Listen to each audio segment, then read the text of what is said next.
এই সেন্টি কোথা থেকে বাইরে করছো? Yes sir. কত ফাঁসির হুকুম আছে, এক্ষুনি ওকে নিয়ে যেতে হবে। Yes, এই, sir. নিয়ে আসো। এই গেটটা খোলো। Yes sir.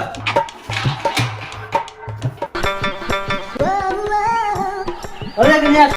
আমার জেল হবে না, ফাঁসি হবে গো। আমার উকিলে তো কইল না, টেস্টেড শামসুল হক জামিন দিল না আমারে। ওকে নিয়ে আসছো? Yes sir. ওকে তো ডাইরেক্ট ক্রস ফায়ার করে মারার হুকুম হয়েছে, উপর থেকে নির্দেশ দিয়েছে। জেল ওকে কিছু নির্ধারিত একটু টাইম দিই। এই তুমি টাইমটা নির্ধারিত ঠিক করো তো। ঠিক আছে স্যার। আমার জেল হবে না, ফাঁসি হবে গো।